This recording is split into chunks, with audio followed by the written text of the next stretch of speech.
Estamos hoje diante do texto de Marcos capítulo 1, uma vez mais, e estamos naquilo que nós podemos chamar de prólogo, de uma introdução do Evangelho de Marcos, que está no capítulo 1. E hoje nós chegamos aos versículos 12 e 13. Versículos 12 e 13 do Evangelho de Marcos, e eu quero convidar você a manter a sua Bíblia aberta, porque nós vamos meditar nesse texto. Nós vamos pedir ao Senhor que plante essa palavra no nosso coração. Você já cantou, você já orou, e agora você vai tomar do alimento espiritual para levar com você, tá certo? E você pode também partilhar com alguém que você entende que precisa. Portanto, leamos o texto de Marcos capítulo 1, e os versos 12 e 13 nos dizem assim: imediatamente o Espírito o levou para o deserto, e esteve no deserto 40 dias, sendo tentado por Satanás. Estava com as feras, e os anjos o serviam. Amém. Por tua palavra te louvamos, ó Deus, e pedimos agora que seja o teu Espírito sobre nós. Em nome de Jesus. Amém, Senhor.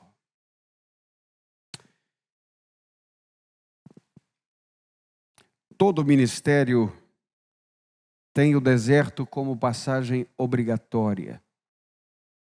E quando nós tratamos de deserto, é uma palavra que hoje, por causa dos textos bíblicos, trata diretamente daquilo que é escasso, daquilo que falta, dos tempos difíceis.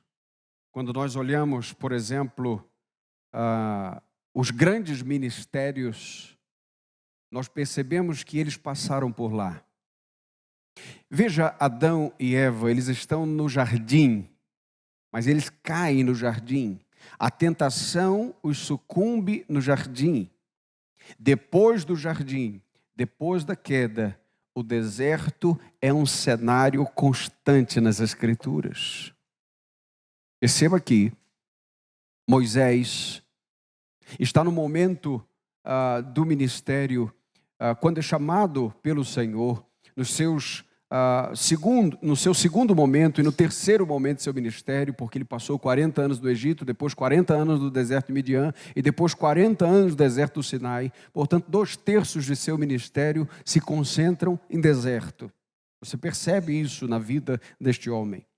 Você percebe Elias passando pelo deserto. Você percebe João Batista, o seu ministério no deserto. O próprio Paulo passa 3 anos no deserto da Arábia, recebendo de Jesus o Evangelho. Isso está em Gálatas capítulo 1. O deserto é um cenário muito comum nas páginas da Palavra de Deus, e Jesus está aqui agora sendo introduzido para um ambiente de deserto. Bom, é importante a gente entender que Marcos está apresentando aqui o Cristo, o Messias, na linguagem que os romanos poderiam entender. Ao passo que esse evangelho aponta para um Cristo que é servo, que é homem, que é Deus em forma humana, ele está também autenticando Cristo como rei sobre todos e sobre tudo. Percebemos aqui ainda no capítulo 1, que Jesus foi reconhecido por João Batista, a voz profética, aquela voz que clama no deserto, ou que clamava no deserto, apresentou Jesus como aquele que deveria vir. Quando Jesus saiu das águas batismais, o Pai também autenticou a Jesus, dizendo: este é o meu filho. E agora, Jesus está sendo levado para o deserto para um teste. E quando nós falamos teste, nós sempre tratamos da possibilidade da reprovação. Isso é muito comum na nossa mente, mas não deve ser assim com o nosso Senhor. Embora o teste real e a tentação real estava ali, aquele que passou por tudo sem errar qualquer coisa nesse teste. Bem, me lembro de uma história de um sábio que foi procurado por um jovem e pedindo conselhos sobre algumas coisas. Aquele sábio perguntou para aquele jovem: jovem, você mentiria por $10.000 se você tivesse certeza que ninguém descobriria sua mentira, que ninguém seria afetado pela mentira, que ninguém se machucaria com ela e que você pudesse sair completamente ileso, que a sua mentira não fosse contra ninguém? Você mentiria por $10.000? Ele disse: nessas condições, sem machucar ninguém, sem ninguém descobrir, por 10.000 eu toparia. E o jovem então recebe uma segunda pergunta do sábio: você mentiria por 10 centavos de dólar? Então o sábio, quando disse isso, o jovem falou: olha, que tipo de pessoa você acha que eu sou? Que pergunta é essa? E o sábio disse: olha, que tipo de pessoa que você é, eu já descobri. Eu estou tentando agora achar o seu preço. Perceba que cada pessoa que não se concentra neste texto para passar pelos testes da vida, terá um preço que chegará e cederá à tentação. Se você entende que pode passar todos os testes, por todas as circunstâncias, sem pecar, você está completamente enganado. Não seja Cristo na sua vida, você não passará dos primeiros níveis. Este texto é uma certeza para nós de que se Cristo passou por lá e se Cristo, orientado pelo Espírito, pôde vencer o tentador e a tentação, nós poderemos também. Ditas essas coisas, a grande questão que se estabelece nesse texto é como Jesus passou pelo teste. Porque não esqueça, grave isto, é importante, embora Cristo sendo Deus, a exemplo do que diz Filipenses capítulo 2, a partir do versículo 5, ele não usurpou o fato de ser igual a Deus, de ter a posição divina, mas abriu mão desta posição e se introduziu na história como servo. Não como Deus, embora sendo Deus, 100% homem, 100% Deus, mas ele trilha no seu ministério aqui como servo obediente, como aquele agora que está seguindo as direções e orientações do Pai e o Espírito está conduzindo. É por isso que o Espírito desceu sobre Jesus no batismo, para mostrar que este é o caminho de todo crente. Nós podemos e devemos andar direcionados pelo Espírito Santo. Está aqui o cenário. A pergunta que devemos responder e que o texto responde é: como esse rei servo, Cristo Jesus, nos ensina a passar nos testes dos desertos da vida? Boa pergunta. A primeira resposta: Jesus nos ensina a passar pelos testes nos desertos da vida com a palavra de Deus. Vamos repetir juntos: com a palavra de Deus. Veja o versículo 12. O versículo 12 começa com uma expressão: imediatamente, ou logo em seguida. E essa expressão aqui, ela aparece mais de 4 dezenas de vezes em Marcos, porque Marcos tem essa expressão de maneira muito cara. Ele é bem dinâmico naquilo que escreve. Tendo feito isto, logo fez aquilo. Tendo terminado este cenário, logo abre outro cenário. E o texto diz: imediatamente o Espírito levou para o deserto. A pergunta que fica é: imediatamente a quê? Ora, se eu tenho uma expressão imediatamente, eu tenho algo que antecede a isto, tudo bem? Veja na sua Bíblia o que antecede a isto. O que está no versículo 11, porque o 12 diz, logo depois disso, ou imediatamente, o que diz o verso 11? Uma voz disse dos céus, leia comigo: Tu és o meu filho amado, em ti me agrado. Opa! Então veja, há uma relação direta entre as águas do batismo e a aridez do deserto.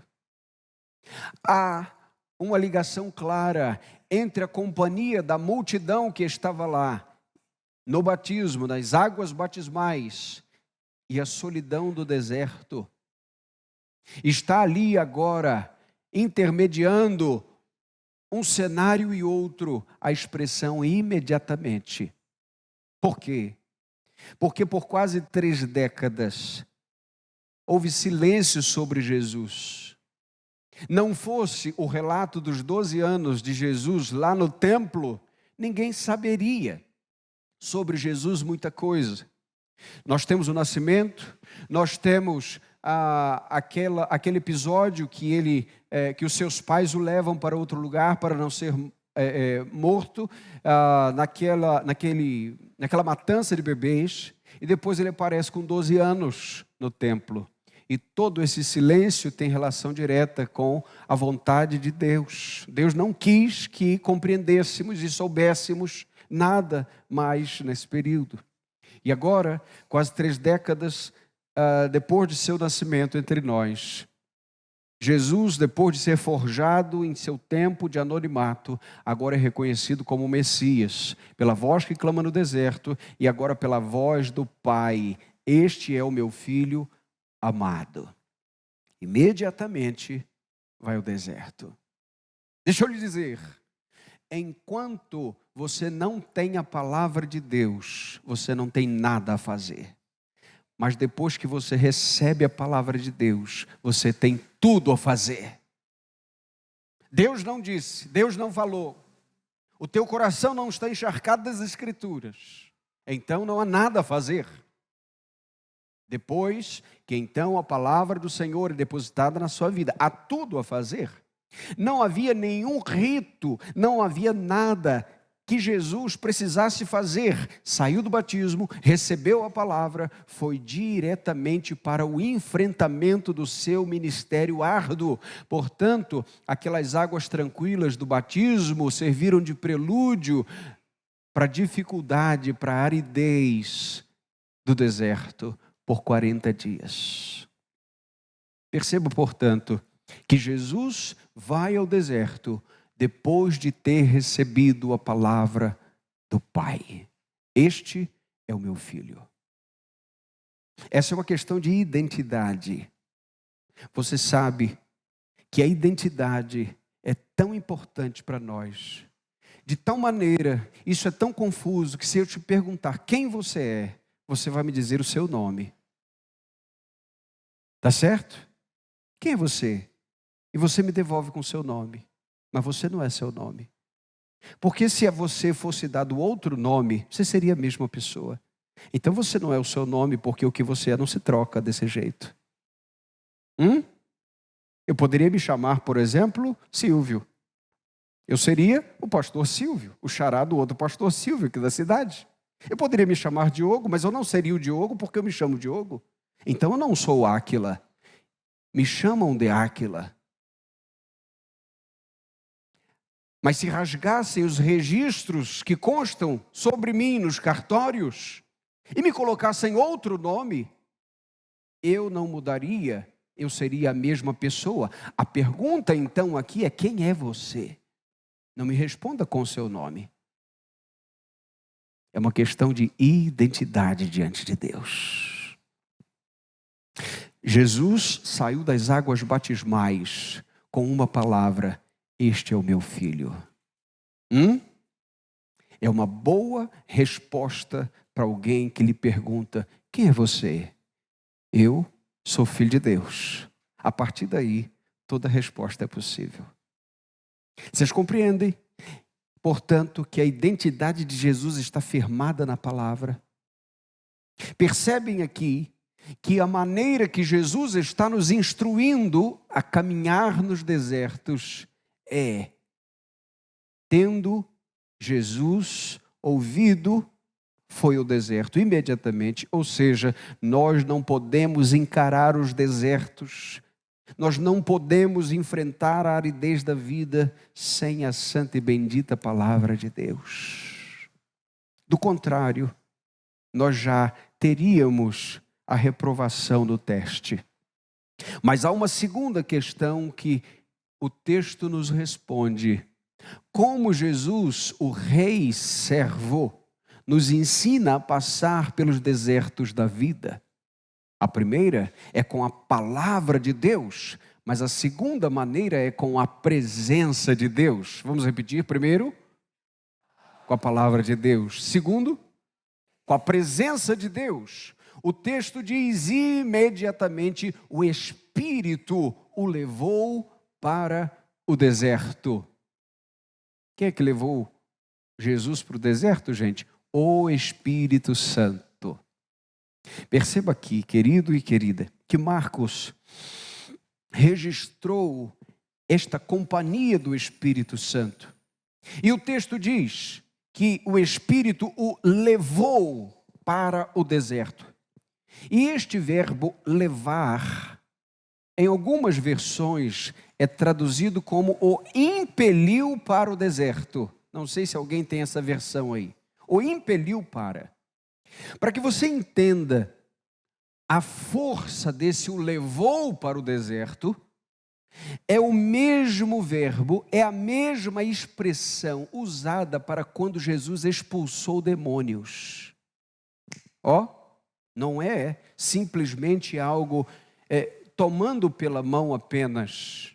E aqui, para que você não se engane, a razão pela qual esse termo está descrito para nós, não é como se Jesus esteja sendo arrastado para o deserto e não quer ir. Não é isso que o texto diz. Não é uma subserviência negativa, não é algo que ele diz eu não quero. Não. O termo impeliu aqui não fala da vontade de Jesus em não ir, mas da urgência que ele precisa ir, e ele entende isso. Então o Espírito o leva imediatamente para o deserto. Vocês estão compreendendo? Há momento, meu irmão, minha irmã, que Deus nos dá tempo para discernir, para decidir, para pensar, mas em outros momentos é de repente que Deus age. É de repente que Deus faz. Nós somos impelidos, levados. E quando o coração está conectado com a presença de Deus, basta um sinal do Senhor e nós sabemos o que fazer. Por vezes, nós estamos lá em casa e aguardando um almoço, não é? Naqueles momentos que o almoço ainda não saiu, aquele cheiro legal, ok. E de repente toca uma campainha.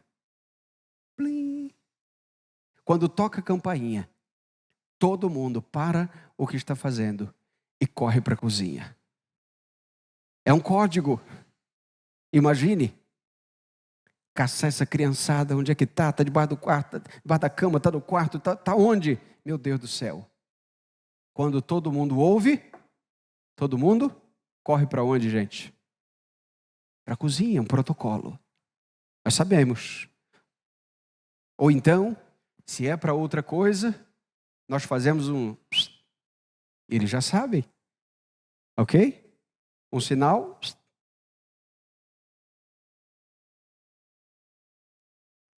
Está ligado? O que eu quero dizer, querido e querida, é que quando nós temos a presença de Deus no deserto, quando nós temos a direção do Espírito Santo, nós entendemos os sinais de urgência que o Senhor nos dá. Às vezes você vai perceber que é urgente orar mais. Às vezes você vai perceber que é urgente ler mais a palavra de Deus. Às vezes você vai entender que é mais urgente vigiar naquele momento, porque orar e vigiar, se você ora e não vigia, tem problema. Se você vigia e não ora, tem problema. Portanto, o Espírito vai nos orientando. Agora, o mesmo Espírito que desceu suavemente, lembra como pomba? Não era uma pomba, lembra disso? É como pomba. Como aquele animal singelo, e não aquele asqueroso que a gente conhece, mas aquele outro, ele desce suavemente, e esse mesmo Espírito que desceu cenicamente, suavemente sobre Jesus, agora vai impelindo Jesus para o deserto. É o mesmo Espírito, a mesma presença de Deus que está com você na bonança das águas, é o mesmo Espírito que está com você na aridez. E muitas vezes nós não entendemos porque o cenário troca tão de repente. Hoje está tudo bem, amanhã a coisa virou. Hoje está todo mundo em casa, todo mundo com saúde, todo mundo legal, e de repente amanhã o cenário é outro. O deserto chegou, as situações complicaram. Mas perceba como Jesus está nos ensinando a passar pelos desertos da vida. Primeiro com a palavra de Deus, segundo com a presença de Deus.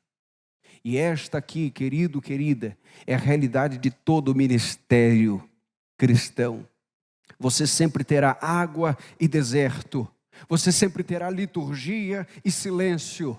Você sempre transitará entre a abundância e a sequidão. Você sempre terá um pouco de multidão e um pouco de solidão. O tempo inteiro o Senhor trará essa dinâmica para o teu coração. E feliz é aquele que passa pelo deserto com a presença de Deus. Porque é melhor um deserto com a presença de Deus do que o jardim do Éden dando ouvidos ao tentador. Jesus está nos mostrando isso aqui. Portanto, Jesus nos mostra que nós devemos ter a palavra de Deus e nós devemos ter a presença de Deus. Sim, a presença de Deus é inevitável. Você não pode evitar. A presença de Deus está no inferno.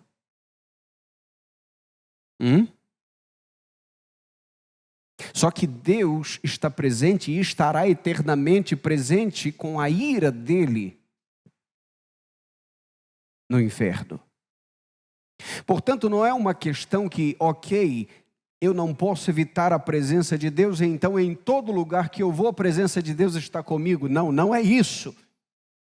Porque você pode sim ter a presença de Deus atuante, mas você pode ter a presença de Deus que você não perceba a sua atuação. E de tal maneira que Ele está agindo e você não se une a Ele nessa santa presença. Portanto, nós devemos pedir a Deus a sua palavra e a sua presença nos tempos difíceis. Terceiro lugar, o texto nos mostra que Jesus Cristo está como Rei Servo, nos ensinando a passar pelos desertos, dificuldades e tentações com o cuidado de Deus. Primeiro lugar, com a palavra. Segundo, com a presença. Terceiro, com cuidado. Você pode ter a presença de alguém e não ter o cuidado dessa pessoa. Não é verdade? Não só a presença de Deus, mas também o cuidado de Deus. Veja, o texto diz no versículo 13: esteve no deserto 40 dias sendo tentado por Satanás, estava com as feras e os anjos o serviam. E nós temos aqui dois perigos do deserto. E o primeiro perigo que nós vemos de cara já é o perigo espiritual, é o tentador. O texto diz que Jesus esteve no deserto 40 dias sendo tentado por Satanás. Vamos repetir porque isso é importante. Sendo tentado por Satanás. Continuidade. Bom, talvez você olhe Marcos e diga o seguinte: Marcos é tão sucinto para falar das coisas, ele não traz a riqueza dos detalhes das tentações, por exemplo, como Mateus o faz. A gente não vê aqui as palavras de tentação do tentador para Jesus. Nós não lemos aqui sobre transformar as pedras em pães, pular do pináculo do templo, se render em adoração diante de Satanás, que foram as 3 tentações.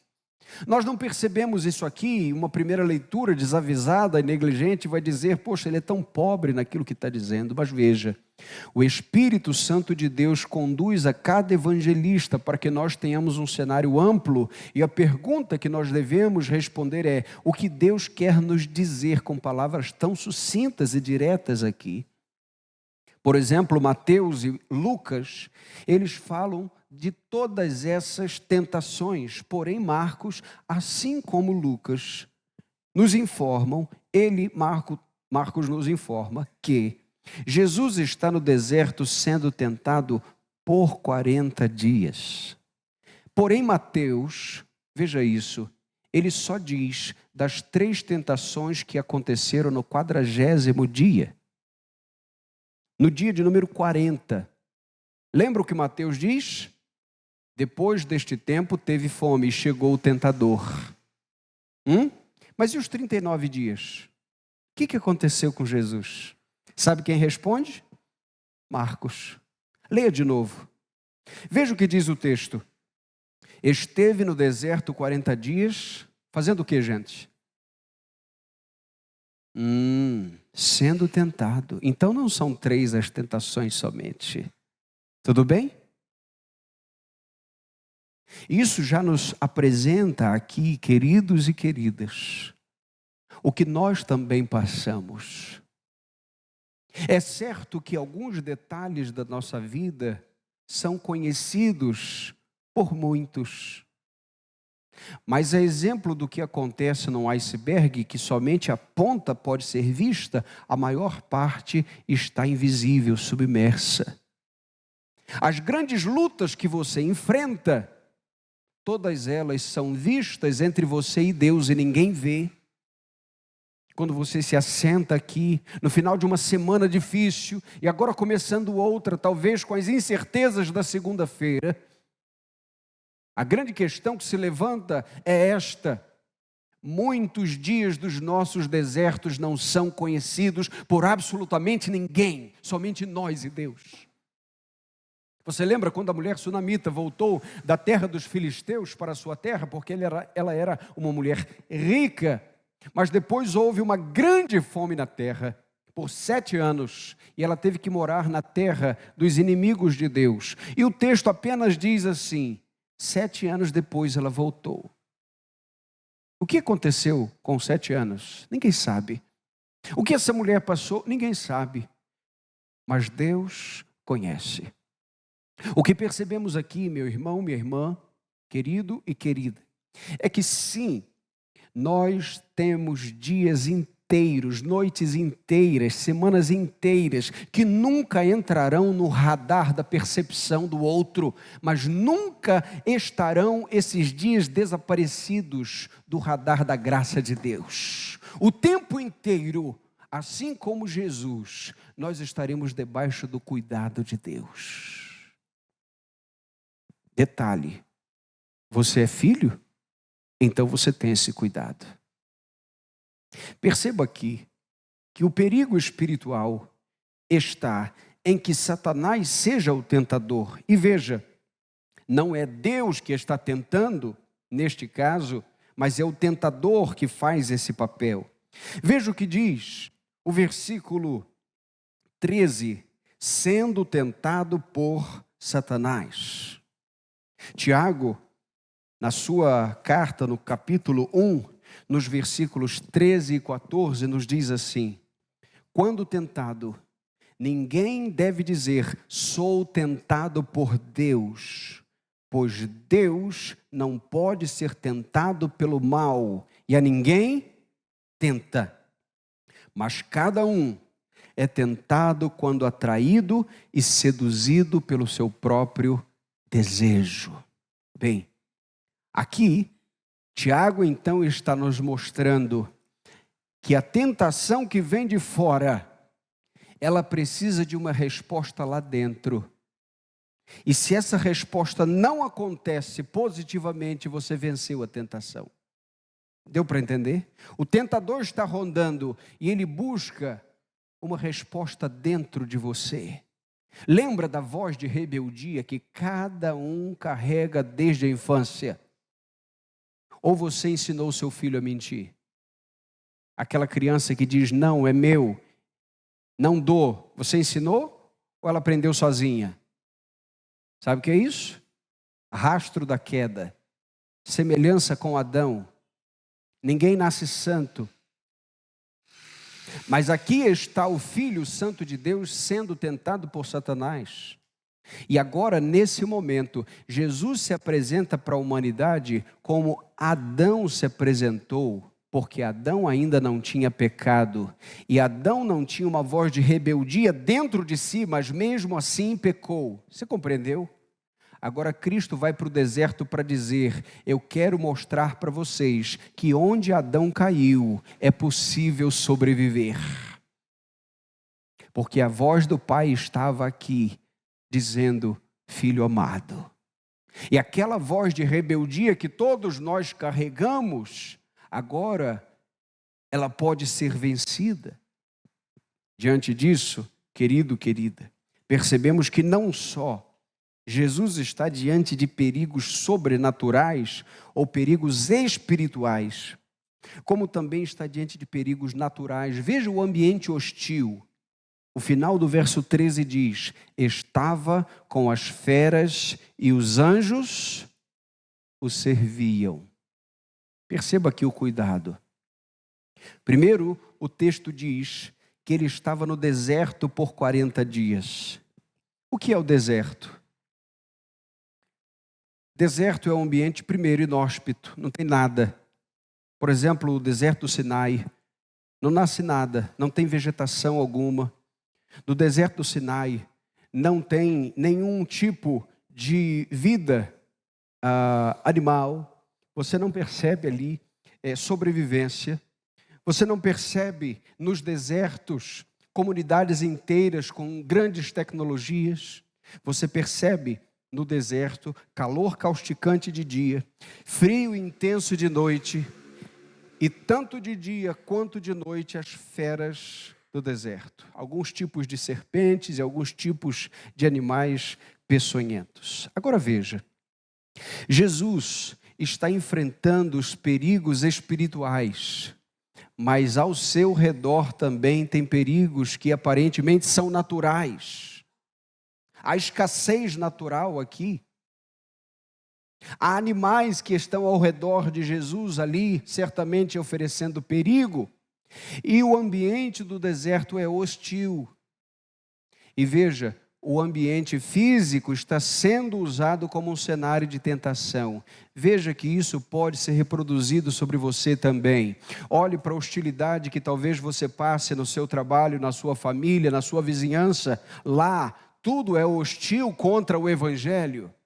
Lá tudo é hostil contra a presença de Deus, contra a palavra de Deus. Mas não esqueça, onde há rejeição da palavra de Deus, do Espírito de Deus, da presença de Deus, se você está lá como filho de Deus, há o cuidado de Deus sobre você. Assim nós estamos aprendendo com Jesus aqui. Isso nos lembra de Daniel. Daniel, na cova dos leões, você sabe que todo rei antigo, pelo menos na época dos reis, não é? Dos tempos bíblicos, principalmente os ímpios, eles tinham a prática de terem, assim como nós temos cães e gatos, eles tinham leões. E Daniel caiu em uma das covas do rei Dario. E naquele momento, as feras estavam ao redor dele. E pela manhã, o rei Dario olhou aquele cenário e percebeu que as feras que poderiam ter engolido Daniel, na verdade, estavam lhe fazendo companhia. O Senhor estava sobre ele. E veja, É muito importante que entendamos que Jesus está nos apontando aqui, que embora a solidão seja algo importante para cada um de nós, Deus sabe o momento em que sozinhos precisamos do cuidado dele, onde ninguém pode acudir à nossa vida. Jesus está no deserto, Maria não está lá, José não está lá, os irmãos de Jesus não estão lá, a presença do Espírito Santo está lá e os anjos do Senhor estão servindo Jesus. Agora veja, os anjos só aparecem em Mateus quando o tentador vai embora. Lembra disso?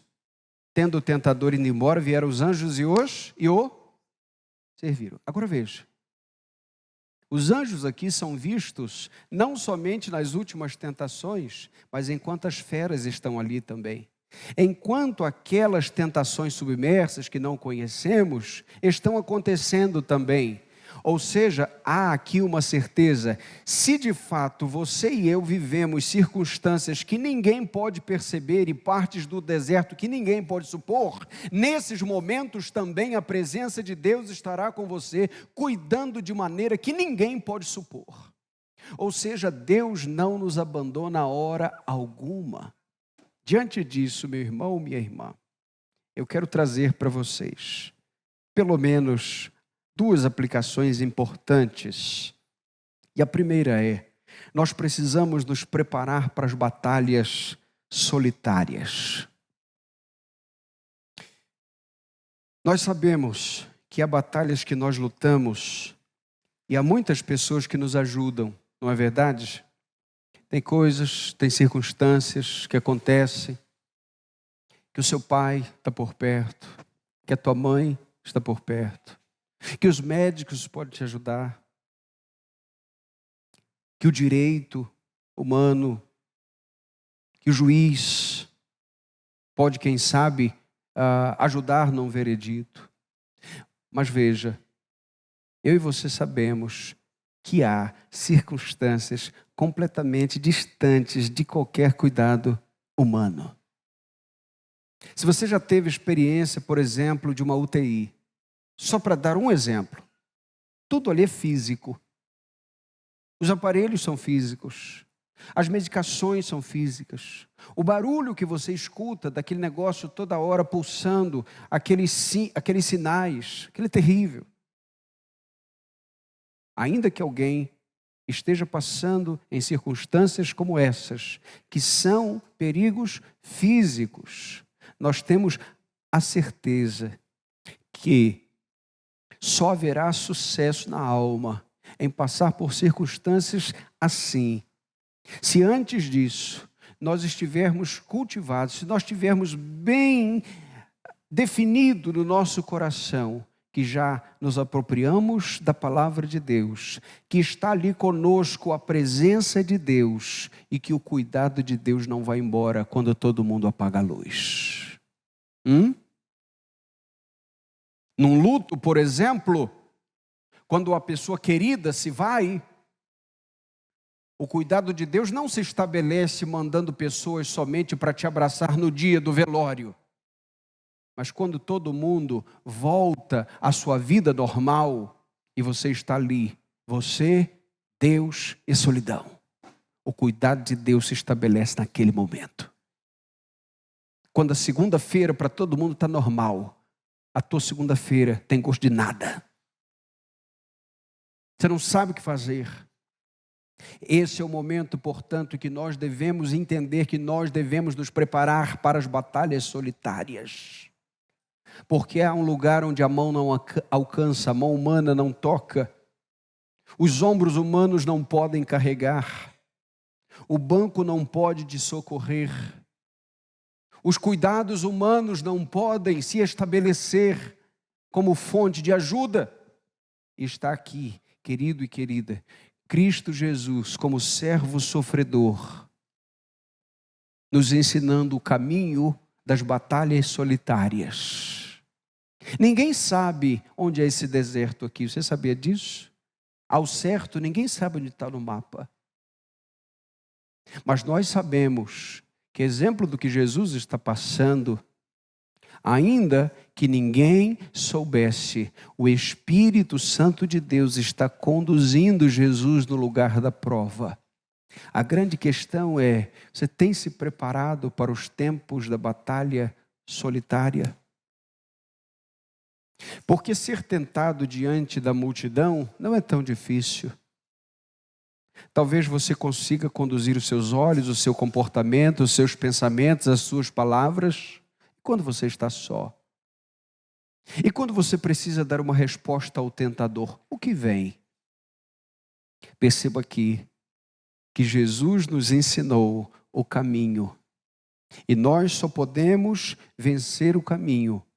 Repita comigo. Primeiro, com a palavra. Segundo, com a presença. Terceiro, com o cuidado de Deus. Gravou isso no teu coração?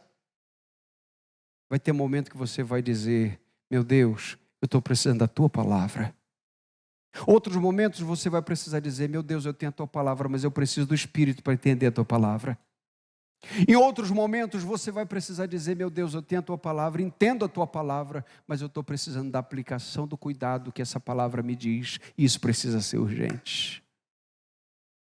Portanto, você precisa se preparar para as batalhas solitárias. Segunda e última aplicação, eu trago aqui em algumas partes essa aplicação. Nós precisamos confiar em Cristo no enfrentamento das tentações, nos testes da vida. Por que confiar em Cristo? Porque Cristo é o nosso modelo sobre como passar pelas tentações. Não é Adão, não é Daniel. Sim, Daniel pôde fazer isso, José pôde fazer isto, mas os protagonistas do sucesso de Daniel e de José não são Daniel e José, é Cristo para quem eles estavam olhando. Portanto, nós precisamos e podemos confiar em Cristo, porque Ele venceu onde nós perderíamos o tempo todo. Vou repetir, Jesus pode nos ajudar nas tentações, porque Ele venceu onde eu perderia em qualquer lugar, sob qualquer circunstância. Esta é a certeza. A tentação se avizinha, o pecado bate à porta, Cristo venceu o pecado, então eu recorro a Ele. Ele é o caminho para vencer o pecado. Ele é o nosso modelo sobre como passar pelos testes de fé, os testes da vida. E os 40 dias do nosso Senhor Jesus, nós vimos aqui, Jesus estava com a palavra de Deus, com a presença de Deus e com o cuidado de Deus. Mas olhe para o deserto, lá onde o povo de Deus, o povo de Israel passou. Eles também tinham. Lembra disso? Por 40 anos, você sabe, a palavra de Deus estava sobre o povo. Quem é que pregava a palavra de Deus para eles, gente? Moisés. Faltou a palavra de Deus para eles? Vinha fresquinha lá do Sinai, está aqui ó, as tábuas para você. Eles foram tão negligentes que as primeiras foram quebradas. Mas a palavra de Deus estava sobre ele, sobre o povo. Eles também tinham não só a palavra de Deus, mas a presença de Deus, porque aquela espécie de tabernáculo que ia para lá e para cá, mostrava que a presença de Deus estava com eles. Você lembra disso? Portanto, eles tinham a palavra e tinham a presença. E eles também tinham o cuidado. Eles comiam como? Lembra que caía maná? Lembra que a rocha dava água? Lembra que de noite, naquele frio, tinha a presença de Deus com a coluna de fogo, não só luz, mas também calor? Lembra que durante o dia, aquele sol causticante, a nuvem estava sobre eles? Eles não tinham cuidado de Deus? A pergunta é, eles passaram no teste? Você sabe que o caminho do Egito para a terra prometida não era um caminho que duraria 40 anos.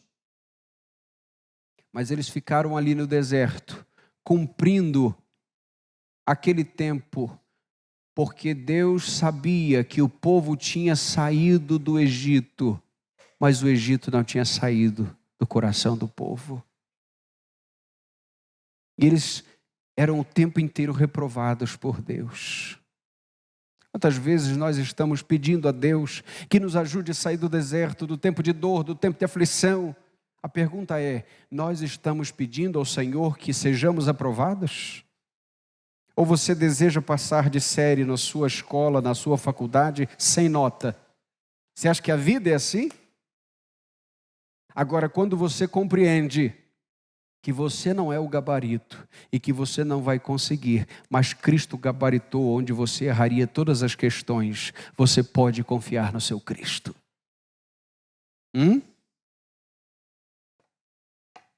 Confiar nele, a palavra, a presença, o cuidado. Israel fracassa no deserto e Cristo vence no deserto. Diante disso, não só nós precisamos e podemos confiar em Cristo, porque Ele é o modelo sobre como passar pelos testes, mas nós devemos confiar e recorrer a Ele, porque Ele sabe como somos tentados. Ele é o nosso refúgio com as tentações. E eu quero ler no livro de Hebreus 2 trechos preciosos que deverão agora ficar impregnados na sua vida. Hebreus capítulo 2, versículo 18, diz assim, ouça, porque naquilo que ele mesmo sofreu ao ser tentado, pode socorrer os que estão sendo tentados. Vou repetir, porque naquilo que ele mesmo sofreu ao ser tentado, pode socorrer os que estão sendo tentados. Está sendo tentado? Jesus pode socorrer a sua vida. Ele sabe por onde você está passando. Ele passou. E veja o capítulo 4, versos 15 e 16. Olha que certeza. Porque não temos um sumo sacerdote que não possa se compadecer das nossas fraquezas, mas alguém que a nossa semelhança foi tentado em todas as coisas, porém sem pecado. Portanto, aproximemo-nos com confiança do trono da graça, para que recebamos misericórdia e encontramos graça, a fim de sermos socorridos no momento oportuno. Você deseja socorro? Você deseja vencer os testes? Você deseja receber a aprovação? Talvez você esteja pensando o seguinte, ouça isso. Talvez você esteja dizendo, eu vou fazer tudo certinho. Eu vou gabaritar em tudo. E no final, Deus vai dizer, meu filho amado. Ei, não é assim não. Você nunca vai impressionar Deus. Você primeiro tem que ouvir, este é meu filho. Aí depois você enfrenta a tentação. É na identidade que você tem com Jesus que você consegue o enfrentamento da tentação e do pecado. Está aqui o nosso Rei Jesus sendo aprovado onde Adão fracassou. E você pode recorrer a Ele hoje, dizendo, Jesus, me socorre. E Ele socorre você. Mas quem sabe você tenha entrado aqui hoje e você não tenha uma experiência com Deus a ponto de dizer, eu sou um filho de Deus. E hoje você pode fazer isto. Não porque você sabe o caminho, mas porque a palavra de Deus te mostrou o caminho nessa noite. E o caminho não só para vencer as tentações, mas para fugir da ira vindoura, para fugir do inferno, para fugir do juízo. O caminho é Cristo Jesus. E você pode dizer, Jesus me socorre. Faz com que eu seja um filho do Pai também. Eu quero também ouvir, este é meu filho amado em quem me alegro. Fazendo assim, você não só tem o enfrentamento das tentações, mas você tem a certeza de que você chegará no final de todo esse deserto com o Senhor Jesus na glória. Que o Senhor nos abençoe em nome de Jesus. Primeira Igreja Batista de Muriaé, 90 anos, glorificando a Deus e fazendo discípulos.